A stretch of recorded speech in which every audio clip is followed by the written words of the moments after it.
Mas você falou dessas perguntas que o pessoal faz e como que foi para você e como está sendo essa... Você falou do racismo e a parte de homofobia. Como você sente isso? Onde? Na universidade também não? Ou lá é mais de boa?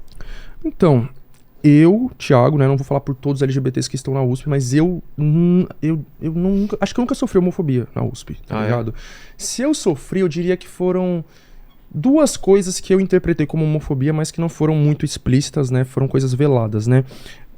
Uma era um amigo meu que eu vi ele meio que imitando, né, trejeitos estereotipados, né, de pessoas LGBTs, eu já repreendi ele, né, quando eu vi isso. Em parte me imitando também, né? Algum trejeito que eu tinha feito ali, eu já não gostei. E uma outra coisa que foi esse mesmo amigo, inclusive, eu tava ficando com um moleque numa festa e ele veio meio que me repreender, tipo assim, tá muito vulgar. Falei, parça, dá licença, um monte de homem e mulher se beijando, e você vai falar isso pra mim? Sai fora. Tá muito vulgar. Então... Enfim. Então foi só isso, assim, tá ligado? Que Entendi. nesses 5 anos e meio que eu passei. E fora? Mas... já vi relatos, por exemplo, de uma mulher trans que foi agredida, tá ligado? Lá dentro. Não agredida num nível muito assim, mas que teve uma agressão física, né? Que não foi muito grave, mas que aconteceu, né?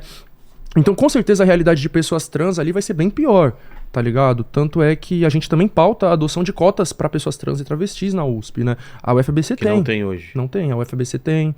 Acho que a UFABC talvez seja a única que tem, uma das únicas, né? A USP ela não tem. Outra coisa, vestibular indígena, que a Unicamp tem.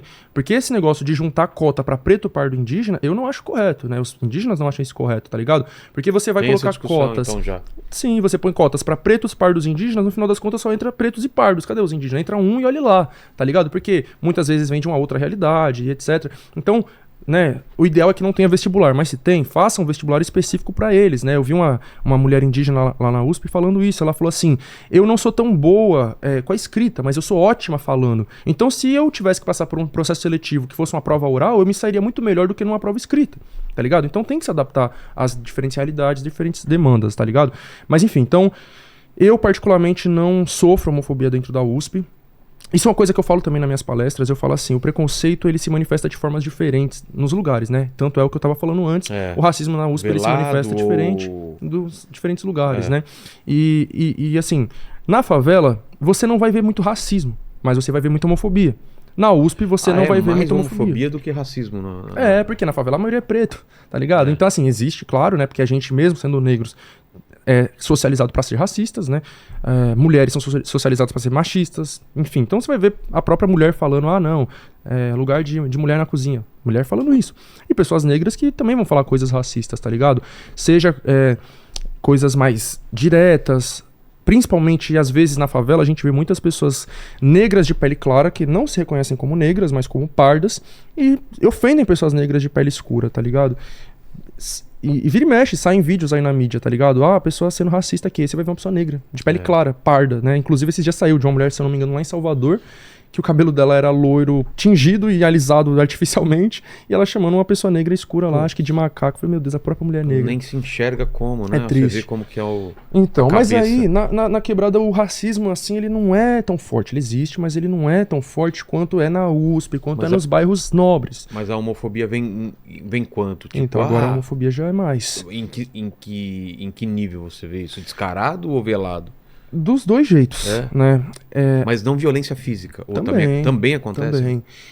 Dentro de uma favela, assim, é que assim, né? Vamos supor, se a gente estiver generalizando uma região periférica, então a gente pega assim, o extremo sul de São Paulo. Tá.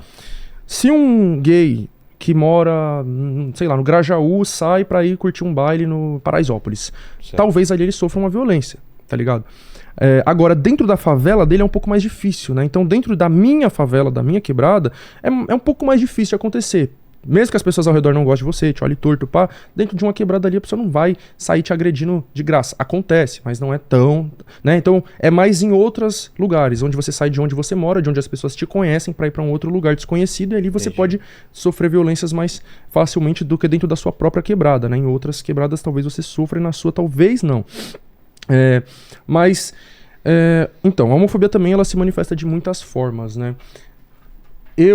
Hoje eu tô falando de um lugar de um homem gay que tem uma aparência, entre aspas, hétero, né? Então, assim, eu falo entre aspas porque não existe aparência hétero, né? É que os estereótipos vão falar, tipo, nossa, ele é gay, mas ele parece hétero. O que é parece hétero, né? As pessoas têm que entender, né, que a sexualidade ela é uma coisa interna. Única. E é interna, ela não é externa. Ou seja, o que caracteriza alguém como gay não é a forma como ela se veste, não é a música que ela ouve, não é como ela fala. É única e exclusivamente por quem ela sente desejo. Atração física, atração sexual, atração romântica, atração afetiva. É isso que caracteriza alguém como homossexual ou heterossexual, tá ligado? É o desejo que ela sente, por quem ela sente, por qual gênero ela sente aquele desejo. O que também não é necessariamente uma ação, né? Ou seja, você pode sentir aquele desejo sem exteriorizar ele, sem fazer, ter uma relação de fato, mas o desejo existe dentro de você, né? Então é uma coisa interna, como eu falei. Mas eu já fui afeminado também, né? Eu tive uma fase da minha vida, inclusive, na hora que eu tava falando sobre os linchamentos virtuais aí que eu já sofri da esquerda, por incrível que pareça, eu já sofri por causa disso também, né? De pessoas que já descobriram, não como se isso fosse um segredo, né? Mas descobriram que eu já tive outros estilos antes, né? Nem sempre eu me vesti como eu me visto hoje, e passaram a me acusar de ser um personagem, né? De que, você tá fingindo, você não é isso daí de verdade. Nossa, cara. Então, eu tava falando naquela hora do pacto narcísico da branquitude, é isso, tá ligado? Então são pessoas que inconscientemente elas não admitem ver eu na USP, elas não admitem ver eu no mesmo patamar que elas, ou até mesmo num patamar melhor do que elas, porque ela tentou USP e não conseguiu, eu consegui, ela me odeia só por isso, inconscientemente. Claro. E ela vai achar formas algum motivo, de me deslegitimar. E aí, ou então me ver falando sobre política, tá ligado? Eu lembro perfeitamente, teve um comentário uma vez que eu li de um cara de desses partidos que eu critiquei, porque eu critiquei nominalmente os partidos. Sim.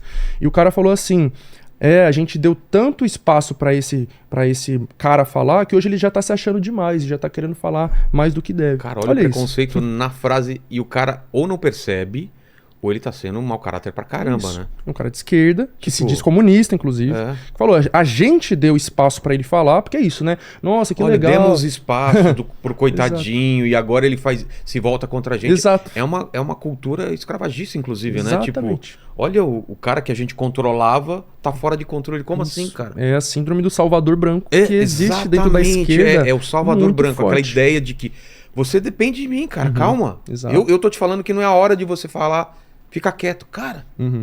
E como eu falei, isso não vem só da centro-esquerda, vem da esquerda revolucionária também, né? Mas, no caso esse comentário foi de um cara comunista. Sim. Da esquerda mais liberal, centro-esquerda, que gira em torno ali do petismo, né? São comentários num tom de que, assim, você tem que endeusar o Lula, porque se não fosse o Lula, você não estaria na universidade. Eu já li isso muitas vezes. Teve uma vez que eu fiz uma live num canal petista, e foi chocante, assim, o nível de racismo velado ali, de pessoas falando: quem é você pra criticar o Lula? Você não é ninguém, você é um moleque, você tem que estudar muito mais. E esses comentários assim: se não fosse o Lula, você não estaria na universidade, agradeça a ele, você não pode criticar ele. Olha isso, mano. O próprio Lula fala que ele quer ser criticado. Claro, e aí o dinheiro que ele usa é o nosso, exato, cara. Né? Ele é um cara que trabalha pra gente, cara. Exato, obrigação. Trabalhou pra você, a obrigação dele. Exato. Como se fosse um salvador da pátria. É isso, O pessoal tem muito essa ideia do político como salvador da pátria. E outra, né? Eu tenho certeza de que se o Lula fosse um cara preto, escuro, principalmente, ele jamais chegaria onde que ele chegou. Porque a própria elite não permitiria, porque a própria esquerda não iria colocar ele lá em cima. Exato. Então, assim, o Lula é um cara que vem da pobreza, do Nordeste, metalúrgico. Talvez seja mestiço, né? A ancestralidade dele, metalúrgico, mas ainda assim ele é branco, tá ligado? Isso faz com que as pessoas olhem pra ele de outro jeito. No caso dele, atualmente, sendo um homem branco idoso, inconscientemente tem essa visão do bom velhinho. Eu tô falando isso, parece até engraçado, Papai Noel, mas é uma coisa inconsciente que a mídia, que os filmes criam no nosso inconsciente, claro. Tá ligado? A referência de um idoso não é uma pessoa negra, tá ligado? As pessoas negras nem chegam muitas vezes à idade mais avançada. É verdade, assim, tá ligado? É um cara... cabelinho branco, né? Um senhorzinho, bonitinho, bonzinho. Quem vai dizer que esse cara é malvado, tá ligado? Exato. Agora a pessoa negra, ela já carrega a imagem de ser uma pessoa ruim, violenta, má, etc, né? Enfim, então... O Lula, você olhando pra imagem dele, você tem esses estereótipos inconscientes de é um bom senhor, não consigo ter raiva dele, pá.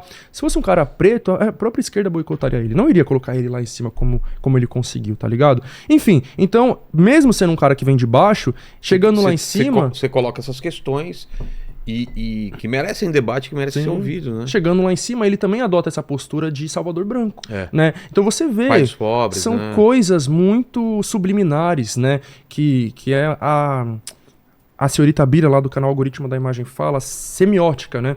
Coisas que a gente não percebe, né? Porque a gente tem os olhos desatentos, como ela diz. Por exemplo, o Lula, ele gosta muito de tirar umas fotos, assim, mais antigamente também, né? Tem uma foto muito famosa dele...